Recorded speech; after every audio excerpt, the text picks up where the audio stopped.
On the 23rd of May, 1878, William Ings arrived here at the docks in Southampton. The work he had come to do, with his unfailing commitment and determination and faith, was to be the unfaltering first steps of the commencement of the Seventh-day Adventist Church in the British Isles. How was it for the early pioneers in starting an entirely new denomination? One can imagine Ings walking through the dock area of Southampton with sailors having piled off a ship after being perhaps weeks or even months at sea. There was also the whole idea of a foreign American preacher introducing new religious ideas to what was a very anglicized religious foundation. Naturally, Loughborough was very disappointed with these early efforts. The first Seventh-day Adventist baptism finally took place in the British Isles on Sunday, the 8th of February, 1880. This is a way that Loughborough is able to sort of lay the foundations for a truly British Adventist church in Britain. We, the undersigned, hereby associate ourselves together as a church, taking the name Seventh-day Adventist.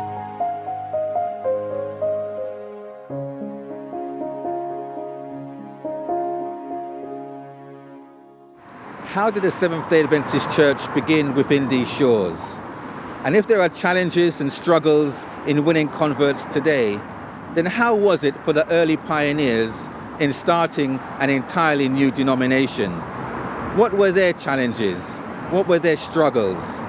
And what was the British reaction to the Adventist message? While the church was growing steadily in America, where it started, and even making inroads overseas in other countries such as Norway and Switzerland and Denmark, it was not until 1874 that the first Adventist arrived in the UK. The first Adventist to visit is actually John N. Andrews in 1874 because his ship to Europe stops in England. So he is the first person to visit, and his visit to England, he says, we really do need to make some headway here at some point. Because even then, Andrews thinks big, and he can see now that we've sent missionaries to Europe, we're going to want to send them around the world, and the British Empire is vast. So if we can have a presence in Britain, it will open up for us India, Australia, New Zealand, parts of Africa. So even from Andrews' first visit in 1874, he is perceiving the need to open a mission in Britain. But then Andrews goes to Switzerland, and all his energies, all his efforts are taken up by just trying to get Adventism established on the continent of Europe. The first appointed worker was William Ings. Ings was British born, but had emigrated as a child at 11 years of age with his family to America. And now, on his return, Ings was to settle in Southampton, primarily because he had relatives there. In the early pioneering days of the Adventist Church, the distribution of literature was the primary method of reaching out to people in previously unentered areas. In those days, the term colporteur was used to describe lay church members who distributed religious literature by hand to people on the street or by going door to door. Today, we would call them literature evangelists.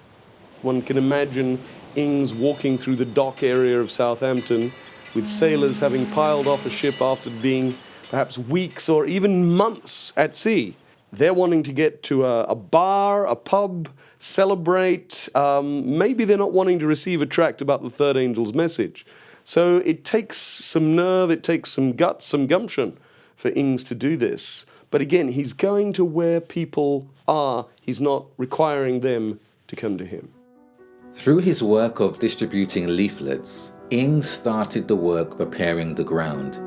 Seeing the tremendous task ahead and the potential for the work to move forward in England, his appeal for a full-time missionary was put forward to the General Conference, and it was agreed that they would send John N. Loughborough, who was a tall, bearded American leader who came with experience both as an evangelist and church administrator. I think one of the reasons they choose Loughborough is because he is one of the most prominent church leaders. He was a very successful evangelist and preacher.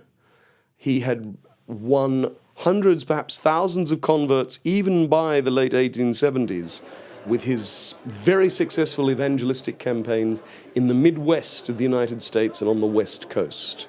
He would pitch a big tent, he would print handbills, and then he would print these extraordinary sermons, and he really built up the church in parts of the Midwest and especially in California.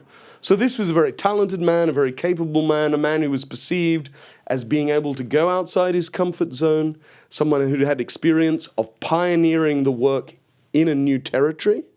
And so I think we can see how church leaders may well have felt that Loughborough was indeed an obvious man to send to Great Britain.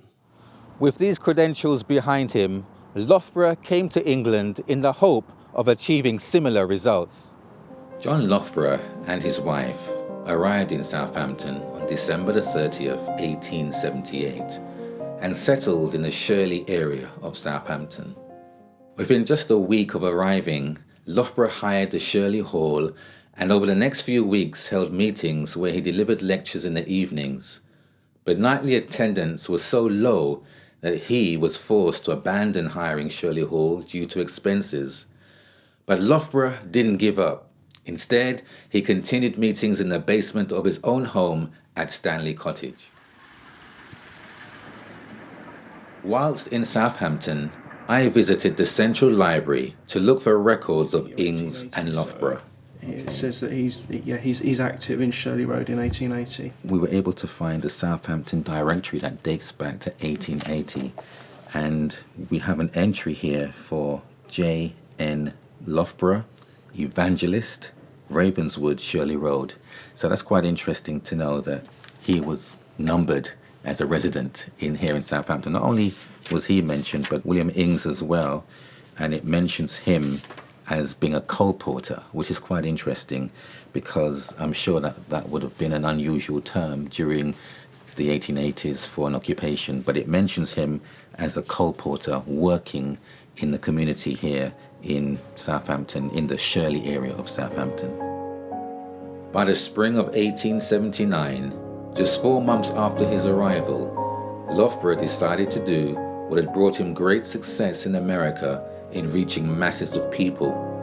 Loughborough purchased a large tent, about 65 feet in diameter at a cost of £85, and he conducted the first tent evangelistic campaign on a site at the corner of Waterloo and Shirley Road in Southampton. So this is the Weekly Hampshire Independent, and it dates from May 17, 1879. This is the time when John Loughborough would have done his first tent evangelistic campaign in Southampton. And he has an entry here that says tent meetings, biblical addresses will be delivered in the tent, Shirley Road, opposite Waterloo Road. And it mentions him, John J.N. Loughborough, American evangelist, every Sunday at 3:30 and 7 p.m., and on Monday, Wednesday, and Friday evenings at 8 p.m. And then it mentions a little bit more about the details. It says seats are free and all are invited to attend. So this is quite interesting to see that John Loughborough uses the local newspaper to try to advertise far and wide. Hampshire not only encompassed Southampton, but the whole of south of England as it was then. So it was an advert that really reached a great number of people. The opening meeting was held on the 18th of May with approximately 600 people in attendance. For these meetings, Loughborough was assisted by another Bible worker, Maud Sisley. Like Ings, Sisley was British-born, having emigrated to the States with her family as a child. And she was committed and a determined young woman who became the first female missionary to Europe. For 3 months, meetings were held nearly every day, and after a promising start, attendance began to drop, partly due to poor, wet, and windy weather conditions. There was also the whole idea of a foreign American preacher introducing new religious ideas to what was a very anglicized religious foundation. In addition, tent meetings proved unappealing to the English aristocratic upper classes. During the entire year of 1879, there were a total of 255 meetings held at the tent campaign and at those at Loughborough's own house. However, during this whole time, not a single person was baptized. Naturally, Loughborough was very disappointed with these early efforts. It's not hindsight to say he should have done things differently, because when he travels there, Andrews actually writes him a letter.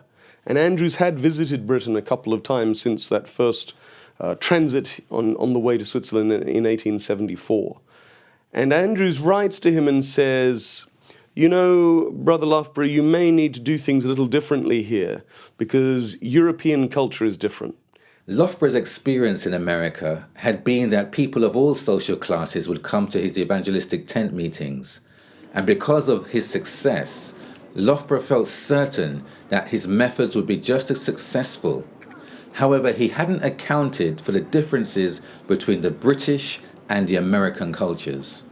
In Victorian Britain, a very class-conscious society, a tent was something associated with the circus, with the carnival, with lower class things. So middle class people would never go to a tent. Despite there being no baptisms, 30 people had covenanted to keep the Sabbath. So these early efforts had not been entirely wasted. After the slow start, Loughborough and his small team rented a large house at 252 Shirley Road in Southampton for an annual rent of £40. The cottage, known as Ravenswood, included a large meeting room that could seat 200 people and approximately 15 other rooms which were used for accommodation areas for the workers. Well, I'm here at the Adventist Institution, Newbold College of Higher Education, to talk to Linda Baildam, the librarian here, to look at some of the archives and documents and photos that date back to the early pioneers who came here to start the church in the British Isles.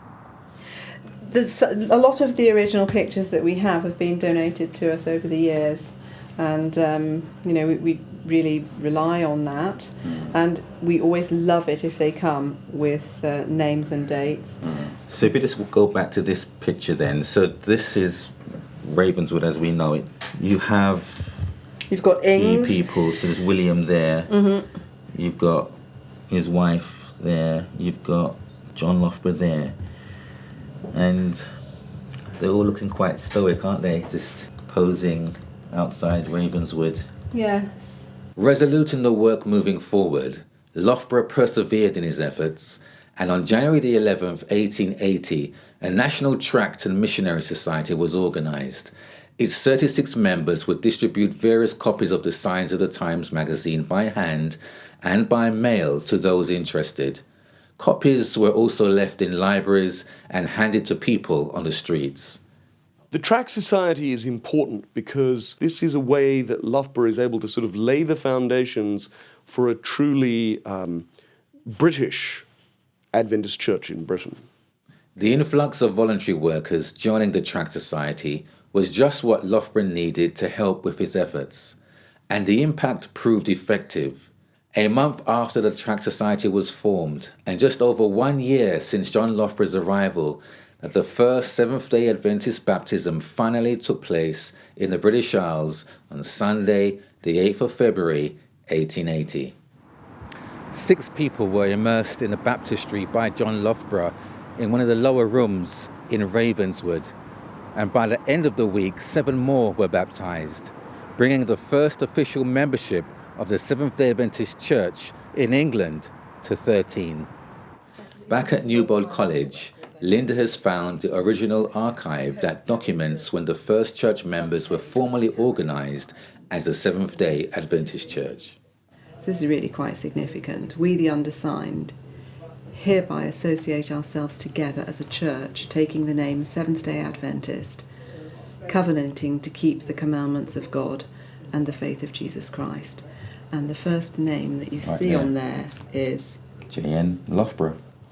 It seemed that the main methods of evangelism used by John Loughborough and his small team were public meetings held in either a tent setting or in hiring public halls, and tract distribution.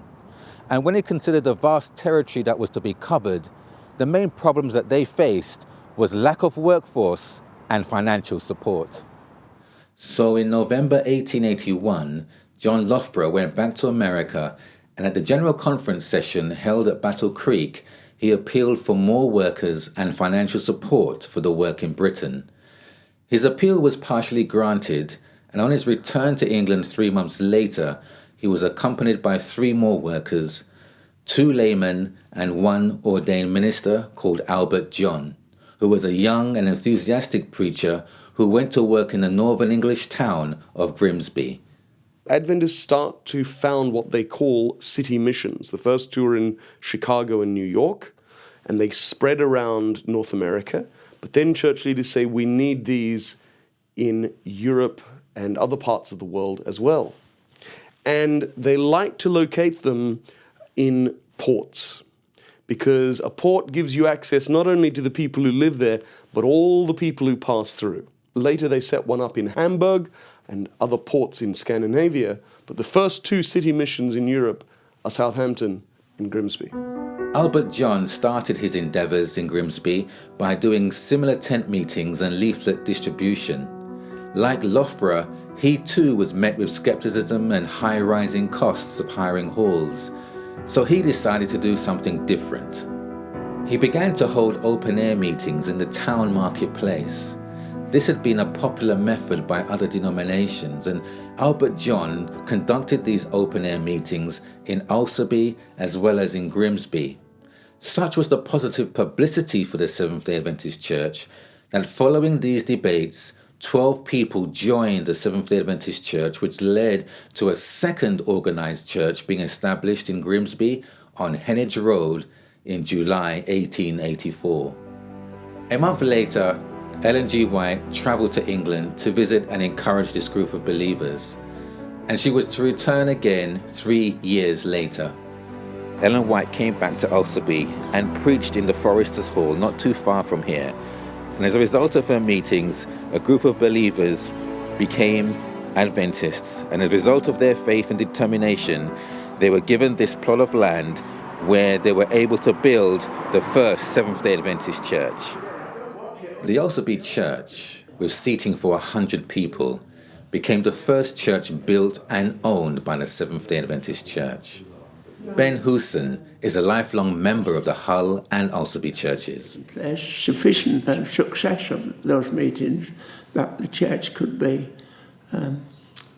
built, and in 1887 I think the records show that the church did commence its building programme, which took a year, and the date stone on the gable of the church is 1888.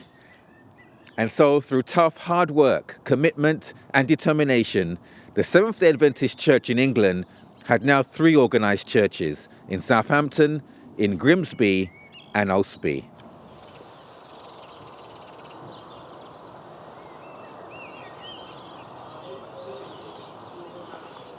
So here in Grimsby, we knew that this was a famous site for the church, and Heneage Road, which we're on now, would have been the site where the first headquarters of the Seventh-day Adventist Church was, and also a printing press.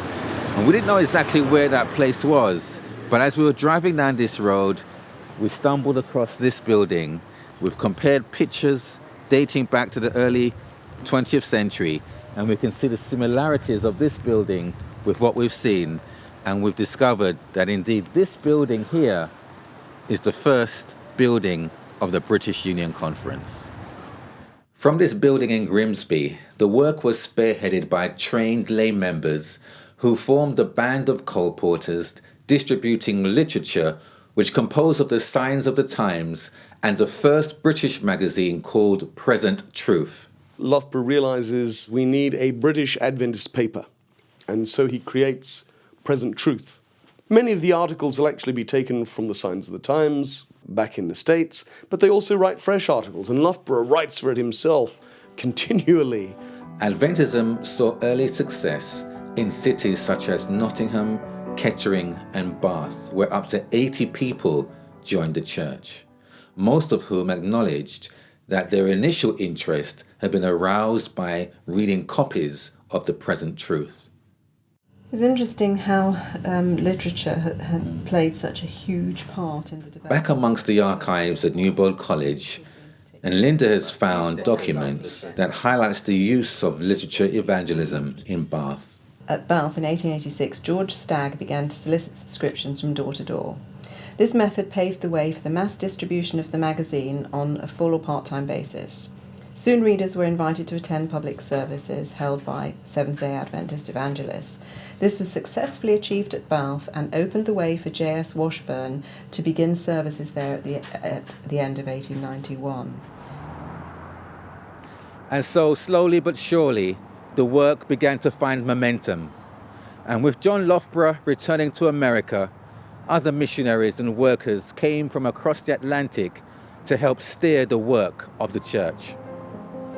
Colporteurs also spearheaded the work in Ireland, and the real beginning of the Seventh-day Adventist Church in Ireland began in 1889 when William Hutchinson raised up a group of 20 in Banbridge, including 6 members of the Bell family, some of whom became excellent canvassers around Ireland. Now we have here, again, really old.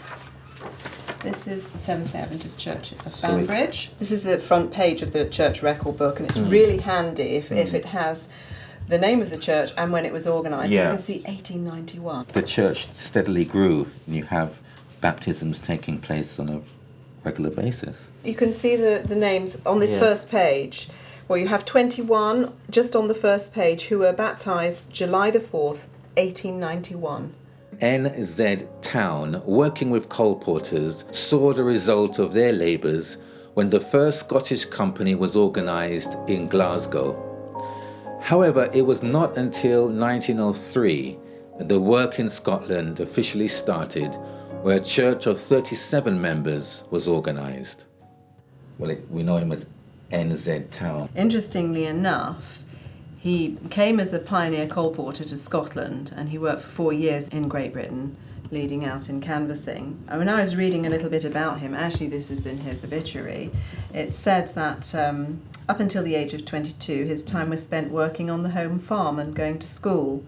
And it was through his reading of Signs of the Times and other literature lent to him by a neighbour that he himself was converted. Right. Okay. So I think there's probably nothing more powerful than using something that really convicted you, sharing that, and then becoming quite an expert in doing that to gather other people. Absolutely. The work in Wales also expanded through the work of colporteurs, and the first baptism took place in 1897 as a result of a campaign by Judson Washburn. Within 3 years, 3 churches were established in the areas of Cardiff, Newport and Pontypridd. The work having gained a foothold in Southampton, Lincolnshire, Bath, the Midlands, Northern Ireland, Scotland and Wales. The biggest challenge of all was to start the work in London. Stephen Haskell, an American leader with great administrative and evangelistic skills, when he took over the leadership of the British Church, he grasped 2 important factors. The first was to establish the headquarters of the Seventh-day Adventist Church in London, and secondly, to train British workers to take the lead in evangelistic efforts. It's the largest city in Europe, talking about millions of people. How do we even get a footing? But it is interesting that Adventists are slow to work in London. But by the end of the 1880s, the church has a base in London. The publishing house is based there. There's a community of American missionaries there. But it is striking that we're never as far advanced in London as we were, say, in Grimsby or Southampton. That only comes much later. If we move on to the present truth in this bound edition, now you'll see that instead of where it said before Great Grimsby, now it's saying London. And the year now is 1896. So the publishing work now has moved to as you can see here, 451 Holloway Road. Excellent. After Haskell moved the printing press and the headquarters from Grimsby to the rented premises at 451 Holloway Road in North London, he made a start with 3 trained female Bible instructors and rented a large home in Tufnell Park. The house known as Chalmers was the house where the early pioneers and colporteurs would have taken residence, and it was here that the first baptism in London took place.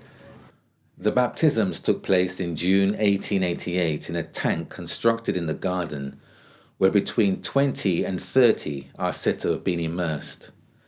By the following year, there were 65 members, where previously there were none, and the first church was organised in North London.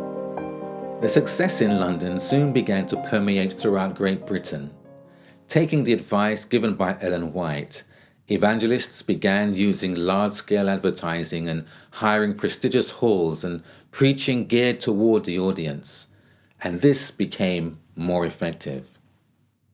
A campaign by Judson Washburn that saw the work return to Southampton resulted in the local church increasing to 120, and they purchased a local church on Shirley Road, which still exists today.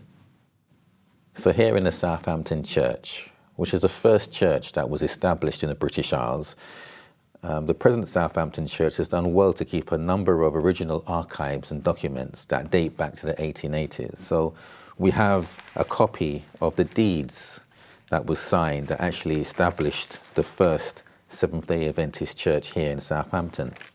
We have a folder with original letters and some interesting pictures as well of perhaps the early church as it was. And what's also interesting is the Southampton have done very well to keep the minutes of their church members that goes back a number of years. And what I see here is a copy of the original membership of Southampton Church. And the first 2 names on that list is J.N. Loughborough and his wife, Anne Loughborough. Arthur Jonas is a member and elder of today's Southampton Church. It's quite amazing, really, when we think about it, that here we are on a plot of land in a building that our first pioneers came to. Shirley Road, this was the home of Adventism. And for us, it gives us quite a sense of pride, I think, really. Especially as a young person coming down here all those years ago, not knowing, and then finding this out, thinking, wow, even Ellen White walked down this road to go and stay with the Loughboroughs. And here we are at a church where John Loughborough, William Ings, they started this place going. The British Church was taken over by William Warren Prescott, and during his term in office, the membership continued to grow, and a college as well as several health institutions were established. But Prescott's first duty was the formation of the British Union Conference of Seventh-day Adventists in 1898. The membership stood at 590. There were 15 churches, 6 companies, 5 ministers, and 6 licensed ministers. So what are we to make of the first 25 years of Seventh-day Adventism in the British Isles? Undoubtedly, the work began slowly. There were limitations, both in financial support as well as the workforce. However, because of their determination and their commitment and tenacity to drive the work forward, their perseverance paid off, and a solid foundation was established in the British Isles.